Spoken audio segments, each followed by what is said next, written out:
Hello guys, it's me Saurav Manna. Welcome back to my channel. आज का video में आपके साथ डिस्कस करने वाला हूँ इस साल 2021-2022 में जो नए स्टूडेंट्स जो एडमिशन लेंगे बीटेक कॉलेज में थ्रू D2D लैटरल एंट्री के थ्रू, है ना।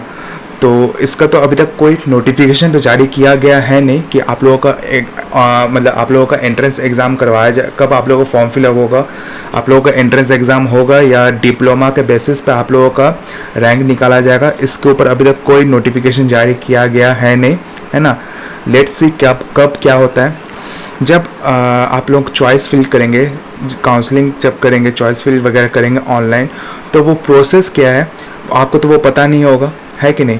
तो आज के इस वीडियो में आपके साथ यही चीज़ शेयर करने वाला हूँ एक ट्यूटोरियल के तौर पे, जो कि मैंने अपना एक्सपीरियंस के थ्रू आपको मैं बताऊंगा। जो कि मैंने इस बार जो मैंने काउंसलिंग किया था, चॉइस फिलिंग वगैरह किया था अपने खुद के लिए, खुद का एडमिशन के लिए प्रोसेस मैंने किया था काउंसलिंग वगैरह करने का, वही चीज़ आपके साथ मैं शेयर करूंगा अपने वीडियो के थ्रू। वीडियो को ज़रूर लास्ट तक देखिएगा। और हाँ, टेंशन लेने का कोई ज़रूरत नहीं है। जब इस बार आप लोगों का नोटिफिकेशन जब जारी हो जाएगा, choice form fill up, choice filling, ये सब जितना प्रोसेस है ना, कब आप लोगों का फर्स्ट लिस्ट निकाला जाएगा, कब आप लोगों का रैंक सीट मेरिट लिस्ट निकाला जाएगा, सब चीज़ आपको मैं अपडेट करते रहूँगा। बस आप लोगों से रिक्वेस्ट है, मेरे चैनल के साथ जितना हो जाए आप जुड़ जाइए। जितना जुड़ोगे आप मेरे चैनल के साथ, जितने भी D2D के स्टूडेंट्स हैं, जितने भी पॉलिटेक्निक के स्टूडेंट्स हैं, मेरे चैनल के साथ जुड़ जाइए। आप एक से एक अपडेट आपको देते रहेंगे वीडियो के थ्रू, ताकि आपको कोई प्रॉब्लम फेस ना करना पड़े, ठीक है। तो मेरे चैनल के साथ जुड़ जाइए, चैनल को सब्सक्राइब ज़रूर कर दीजिएगा और जो साइड में जो बेल आइकन है उसको ऑन कर दीजिएगा, ताकि कुछ अगर मेरे वीडियो से रिलेटेड कुछ भी नोटिफिकेशन हो आपको तुरंत पता चल जाएगा। तो चलिए शुरू करते हैं। तो देखिए, ये है JCECE बोर्ड का वेबसाइट। आपको यहीं पे आपको प्रोवाइड कर दिया जाएगा लिंक चॉइस फिल का, ठीक है। तो आपको मैं एक एक प्रोसेस करके बताऊंगा कि कैसे आप लोगों को करना है, ठीक है।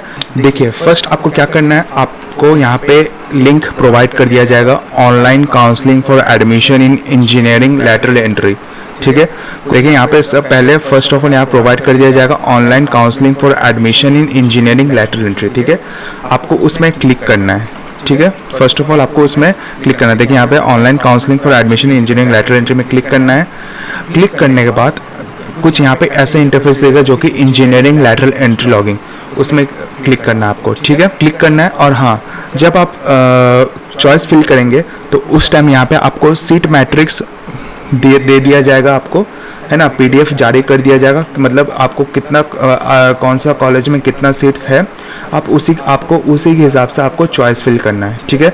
तो आपको ये PDF को ऑन करना है। ऑन करके आपको जो कॉलेज लेना है उसी के हिसाब से आपको चॉइस फिल करना है, रैंक के हिसाब से, ठीक है। और ये सब जो प्रोसेस है तभी होगा जब आप लोगों का रैंक निकाला जाएगा। जब तक आप लोगों को CML रैंक नहीं निकलता तब तक आप लोग चॉइस फिलिंग नहीं कर पाएंगे, ओके। CML रैंक निकलने के बाद ही आप लोग ये फर्दर प्रोसेस कर पाएंगे, ठीक। न्यू कैंडिडेट में जाना है, ठीक है। न्यू कैंडिडेट में क्लिक करना है। न्यू कैंडिडेट में क्लिक करने के बाद आपको क्या करना है, फर्स्ट आपको अपना एप्लीकेशन नंबर डालना है, ठीक है। यहाँ पे आपको अपना एप्लीकेशन नंबर डालना, अपना आधार नंबर डालना है, ठीक है। एप्लीकेशन नंबर कौन सा डालना है, जब आपने रजिस्ट्रेशन किया था तो आपको एप्लीकेशन नंबर मिला था, वही एप्लीकेशन नंबर आपको इसमें डालना है। नेक्स्ट आपको आधार नंबर डालना है, ठीक है। अब नेक्स्ट क्या करना है, यहाँ मोबाइल नंबर दिया हुआ है और ईमेल ID दिया हुआ है, ठीक है। एक चीज़ आपको इसमें क्लियर बता देता हूँ, जब आप ईमेल ID जब डालेंगे तो एक OTP आएगा, ठीक है। जब आपके पास OTP आएगा तो वो जो OTP आएगा वो क्या करना है, वही एक ही OTP दोनों में डालना है, ईमेल में भी डालना है, मोबाइल में भी डालना है, दोनों का OTP सेम रहेगा, ठीक है। दोनों में डालना है। डालने के बाद आपको क्या करना है, नेक्स्ट OTP डालने के बाद यहाँ पे क्या करना, आपको यहाँ पे पासवर्ड में अपना पासवर्ड डालना है, जो आपने पासवर्ड सेट किया था, है ना। जब आपने रजिस्ट्रेशन किया था तो उस टाइम आपने तो पासवर्ड सेट किया था ना, एप्लीकेशन नंबर और पासवर्ड, तो वही एप्लीकेशन नंबर और वही पासवर्ड डालना है, ठीक है। डालने के बाद अब आपको क्या करना है, फिर आपको यहाँ पे एग्जिस्टिंग कैंडिडेट में क्लिक करना है, ठीक है। अपना एग्जिस्टिंग कैंडिडेट में अगर जब क्लिक करेंगे, एग्जिस्टिंग कैंडिडेट में क्लिक करने के बाद आपको अपना फिर से एप्लीकेशन नंबर, फिर से पासवर्ड डालना है, ठीक है। जो पासवर्ड आपने दिया था रजिस्ट्रेशन करते वक्त, ठीक है, वो डालने के बाद आपको क्या करना है, फिर यहाँ पे लॉगिंग एंड कंटिन्यू में क्लिक करना है। जब क्लिक करेंगे तो कुछ ऐसा इंटरफेस आएगा। जहाँ पे आपका नाम, कैंडिडेट नेम, नाम रहेगा, father's name, date of birth, Aadhaar number, general, ये सब रहेगा, ठीक है। तो आपको क्या करना है, फिर से यहाँ पे आपको फिर से आपसे यहाँ पे ईमेल आईडी का ओटीपी मांगा जाएगा, ठीक है। तो आप इसमें ओटीपी, इसमें आप अपना ईमेल आईडी डाल देंगे, ठीक है। ईमेल आईडी में डालने के बाद आपको सेंड ओटीपी क्लिक करने के बाद फिर आपको क्या करना है, नेक्स्ट अपना जीमेल ओपन करना है। जीमेल ओपन करने के बाद तभी जाकर वहाँ पे आपको ओटीपी पता चलेगा कि आपका ओटीपी क्या है, ठीक है। तो आपको यहाँ पे ओटीपी दिख रहा है, यहाँ पे कुछ 3676 है, यहाँ पे वही ओटीपी क्या करना है, हमको यहाँ पे डालना है। वही ओटीपी हमको यहाँ ईमेल आईडी में डालना है। फिर उसके बाद क्या करना है, हमको सेव कर देना है, ठीक है। सेव करने के बाद आपको क्या होता है, यहाँ पे दिखाएगा आपका रजिस्ट्रेशन सक्सेसफुली कंप्लीटेड। ये देखिए, ये मेरा प्रोफाइल है, सौरभ मन्ना, है ना, ये मेरा प्रोफाइल है, ये मेरा हो गया रजिस्ट्रेशन सक्सेसफुली कंप्लीटेड, जो कि इसमें ऐसा शो करेगा, ठीक है। शो करने के बाद आपको क्या करना है, फिर पे काउंसलिंग फ़ी। तो जो काउंसलिंग होगा वो काउंसलिंग का फ़ी पेमेंट करना पड़ेगा हम लोगों को, ठीक है। तो मैं अपना यहाँ पे डिटेल वगैरह डालूंगा अपना, जो कि 400 रुपये लगेगा पेमेंट करने का, है ना। मतलब काउंसलिंग का जो पेमेंट है, जो आप जो चॉइस फिल करेंगे उसका जो पेमेंट है वो 400 है, ठीक है। तो आपको अपना डिटेल वगैरह भर देना है, अपना डेबिट कार्ड का डिटेल, उसका स्किप कर देता हूँ मैं। पेमेंट करने के बाद आप कुछ ऐसा इंटरफेस देगा, देखिए यहाँ पे पेमेंट ट्रांजैक्शन आईडी, डेट, आपने जिस डेट में आपने काउंसलिंग किया है वो डेट दिखाएगा, अमाउंट कितना था 400, और उसका रिसिप्ट भी दिखा देगा इसमें, ठीक है। कुछ ऐसे रिसिप्ट दिखाएगा जिसमें मेरा नाम रहेगा, एप्लीकेशन नंबर रहेगा, डेट रहेगा जिस दिन मैंने पेमेंट किया था। अब सेव करने के बाद आपको क्या करना है, हमको अब मेरा ऑप्शन आएगा ऑप्शन चॉइस का, ठीक है। पेमेंट करने के बाद ही तब जाकर आप चॉइस फिलिंग वगैरह कर सकते हैं। तो आपका ऑप्शन आएगा चॉइस फिलिंग का, तो आपको ऑप्शन चॉइस में क्लिक करना है, ठीक है। ऑप्शन चॉइस में क्लिक करने के बाद अब आपको क्या करना है, अब आएगा मेन प्रोसेस, जो कि choice filling for engineering lateral entry. आपको यहाँ पे अपना चॉइस नंबर जो 1 2 करके लिखा रहेगा, इंस्टीट्यूट टाइप कौन सा इंस्टीट्यूट है, जैसे कि अगर गवर्नमेंट हो तो गवर्नमेंट रहेगा, प्राइवेट हो प्राइवेट रहेगा, सेमी गवर्नमेंट हो तो पीपीपी, ऐसा कुछ टाइप का रहेगा। इंस्टीट्यूट नेम अपना डालना है, इसमें कौन सा ब्रांच आप लेना चाहते हैं, सीट टाइप कैसा है, एक्शन, मतलब ऐड चॉइस। एक स्लॉट भर लेंगे तो आपको ऐड चॉइस में क्लिक करना है। फिर उसके बाद 1 2 3 4 करके मतलब कंटिन्यूअस आपको चॉइस फिल करना होगा। देखिए जैसे मैं आपको यहाँ पे दिखा रहा हूँ कैसे चॉइस फिलिंग करना है। देखिए जैसे फर्स्ट इंस्टीट्यूट टाइम में जैसे मैंने गवर्नमेंट में BIT सिंधरी ऑप्शन रखा था, है ना, तो BIT सिंधरी मैंने रखा। ब्रांच नेम क्या है, मेरे को कौन सा ब्रांच लेना है, अगर आप मैकेनिकल लेना चाहते हो मैकेनिकल ले सकते, कंप्यूटर हो, मेटलर्जी हो, प्रोडक्शन हो, कुछ भी लेना हो तो ले सकते हैं। सीट टाइप तो NA रहेगा क्योंकि ये गवर्नमेंट कॉलेज है बोलकर, इसलिए। फिर आपको ऐड चॉइस में क्लिक करना है, तब जाकर आप सेकंड चॉइस कर सकते हैं। देखिए गवर्नमेंट, फिर मैंने चॉइस किया था यूनिवर्सिटी कॉलेज यूसेट, कौन सा ब्रांच, मैकेनिकल ब्रांच, ठीक है। इसमें भी सीट टाइप NA ही रहेगा क्योंकि इसमें कोई डिवाइड नहीं है इसमें, ठीक है, वो भी NA रहेगा। फिर मेरे को इसमें ऐड चॉइस करना है। फिर मेरा थर्ड ऑप्शन आएगा, फिर हम कर सकते हैं। फिर अगर PPP मोड में, हाँ अगर आप PPP को मोड मतलब आप कोई भी सेमी गवर्नमेंट कॉलेज में लेना चाहते हैं, जैसे चाईबासा हो गया, रामगढ़ हो गया, दुमका हो गया, तो आप वैसे करके आप चॉइस कर सकते हैं। देखिए जैसे मैं चाईबासा फिर रखा था, फिर मैकेनिकल रखा था इसमें, है ना, मैकेनिकल चॉइस रखने के बाद फिर सीट टाइप देखिए यहाँ पे दोनों ऑप्शन आएगा। सीट टाइप इसमें सिलेक्शन करने के बाद जैसे मैंने मैकेनिकल सिलेक्शन किया, फिर उसके बाद देखिए यहाँ पे पेमेंट और सीट का पेमेंट और फ्री का ऑप्शन आएगा। तो आपको अगर आपको फ्री लेना है तो अगर रैंक अच्छा रहा तो तभी फ्री लीजिएगा सबसे पहले, उसके बाद पेमेंट वाला कीजिएगा। और रैंक उतना मीडियम रहा तो पहले पेमेंट रखिएगा फिर फ्री रखिएगा, ठीक है। तो आपको इसमें करने का, फिर ऐड चॉइस करना, फिर ऐसे करके प्रोसेस करते रहना है आपको चॉइस फिलिंग वाला, ठीक है।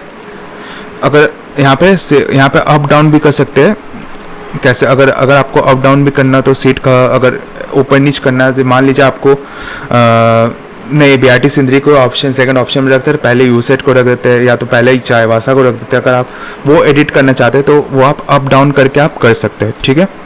अप डाउन करने के बाद फिर उसको ऐसे ही छोड़ देना है, ठीक है। उसको सेव करके उसको ऐसे ही छोड़ देना, जो कि छोड़ देना, ठीक है। और ये जो ऑप्शन चॉइस वाला जो है ये 3 दिन का रहता है। अगर आप एक दिन में, अगर जब आपने फर्स्ट डे में अगर आपने चॉइस किया लेकिन फिर भी मन लग रहा कि नहीं छोड़ो, नेक्स्ट डे में फिर होता है ना, मन चेंज हो जाता है, चॉइस फिलिंग करते करते मन चेंज होते रहता है कि नहीं फर्स्ट में यही रख दूँ तो अच्छा रहेगा, सेकंड में ये रख दूँ तो अच्छा रहता है, तो आप उसमें एडिट करते रह सकते हैं आप, ठीक है। जो कि 3 दिन का रहता है। 3 दिन के अंदर आपको जो एकदम फाइनलाइज कर लेना है, 3 दिन के अंदर करने के बाद सब कुछ सेव कर लीजिएगा, ठीक है। तो वो आपका चॉइस फिलिंग वगैरह प्रोसेस हो गया, ठीक है। अब चॉइस फिलिंग प्रोसेस जब हो जाता है तो क्या होता है 2-3 दिन बाद फिर आप लोगों का फाइनल मेरिट लिस्ट निकलता है, प्रोविजनल मेरिट लिस्ट वाला सीट, प्रोविजनल सीट लिस्ट वाला, जिसमें आपको उसमें पता चल जाता है कि आपका इस रैंक में आपको ये कॉलेज मिला है, ठीक है। जब वो लिस्ट निकलता है ना कि हाँ मुझे ये कॉलेज मिला, तो उसी टाइम आप लोगों का मेरिट जो सीट अलॉटमेंट लेटर जो सीट अलॉटमेंट लेटर जो है, तभी उस टाइम जाकर आप उसको डाउनलोड कर सकते हैं। तो ठीक है, देखिए कैसे डाउनलोड करना है। तो देखिए कैसे सीट अलॉटमेंट डाउनलोड करना है, ठीक है। सीट अलॉटमेंट डाउनलोड करने से पहले सबसे पहले आपको 1000 का पेमेंट करना होगा। जब तक आप 1000 का पेमेंट नहीं करेंगे तब तक जाके आप सीट अलॉटमेंट लेटर डाउनलोड नहीं कर पाएंगे, ठीक है। 1000 का पेमेंट करना होगा, और उसके बाद जब आप 1000 का पेमेंट करेंगे तो उस टाइम एक ऑप्शन आएगा कि आप ये जो है, तो अगर आप चाहते हैं कि मुझे सेकंड काउंसलिंग में हिस्सा लेना है, मुझे फर्स्ट काउंसलिंग में जो कॉलेज मिला मुझे वो लेना नहीं है, और अगर आपको चाहिए कि मुझे सेकंड काउंसलिंग में बैठना है, तो आप उसको छोड़ दीजिए, ठीक है। आपको ना पेमेंट करने का ज़रूरत है, ना चॉइस फिलिंग करने का ज़रूरत है। आपका सेकंड लिस्ट में आपका नाम चढ़ा जाएगा, बस उसमें एक ऑप्शन आएगा कि click here for second round of counselling, ठीक है। तो वो अगर आप चाहते हैं कि सेकंड काउंसलिंग में अगर आपको हिस्सा लेना हो, तो आप वो ऑप्शन में क्लिक कर सकते हैं। और अगर आप चाहते हैं कि मुझे यही कॉलेज चाहिए जो फर्स्ट राउंड ऑफ काउंसलिंग में मिला है, तो आप उसको ओके में कंफर्म कर सकते हो। तो उसमें वो ऑप्शन रहेगा, click here to confirm this college वाला ऑप्शन रहेगा उसमें, ठीक है। तो आपको उसमें क्लिक कर देना पहले, ठीक है। जब आप पेमेंट करेंगे तो उस टाइम वो ऑप्शन आएगा। करने के बाद फिर आपको यहाँ पे डाउनलोड प्रोविजनल लेटर का ऑप्शन आएगा, जो कि आपको ये अलॉटमेंट लेटर है, सीट अलॉटमेंट लेटर, जिसमें आपका नेम ऑफ द इंस्टीट्यूट, जो कि आपका नाम जो कि आपको कौन सा कॉलेज मिला है वो नाम रहेगा, मैकेनिकल, फिर आपका कैटेगरी, सीट कैटेगरी क्या है, ये सब मेंशन रहेगा। और आपको डेट भी दिया जाएगा कि आपको इस डेट से इस डेट के बीच में आपको जाके कॉलेज में जाके एडमिशन ले लेना है। और इसमें क्या क्या डॉक्यूमेंट ज़रूरी है वो भी आपको इसमें बता दिया जाएगा। देखिए इंस्ट्रक्शंस यहाँ पे जैसे लिखा हुआ, instructions for recommended candidate for admission in institute, ठीक है।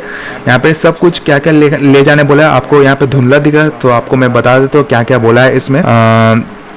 मुझे भी नहीं दिख रहा है। देखिए यहाँ पे seat allotment, first of all seat allotment letter ले जाना एकदम ज़रूरी है, ठीक है। एडमिट कार्ड ऑफ 10 मार्कशीट, 10 का एडमिट कार्ड, 10 का मार्कशीट ले जाना एकदम ज़रूरी है। लोकल रेसिडेंशियल सर्टिफिकेट ले जाना ज़रूरी है।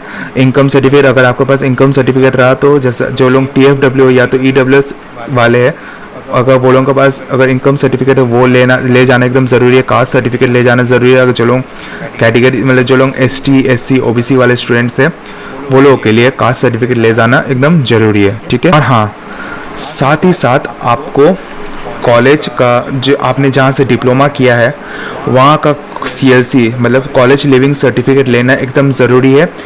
एंटी रैगिंग बनवाना एकदम ज़रूरी है, और मेडिकल फिटनेस सर्टिफिकेट, ठीक है। ये तीन चीज़ एकदम ज़रूरी है एडमिशन के टाइम में ले जाना, ठीक है। अगर आपको एंटी रैगिंग सर्टिफिकेट मतलब जो एंटी रैगिंग सर्टिफिकेट के बारे में अगर आपको जानना है, वो वीडियो का लिंक अपने डिस्क्रिप्शन बॉक्स में और आई बटन में दे दूंगा। वहाँ जाके आप देख सकते हैं कि एंटी रैगिंग सर्टिफिकेट क्यों मांगा जाता है और कैसे बनवाया जाता है, ठीक है। तो वो वीडियो को ज़रूर देख लीजिएगा। जब आप एडमिशन लेने जाएंगे तो ये सब डॉक्यूमेंट्स एकदम ज़रूरी है, ठीक है। तो उम्मीद करते हैं आपको ये पूरा प्रोसेस देख के आपको पूरा क्लियर पता चल गया हो, है ना।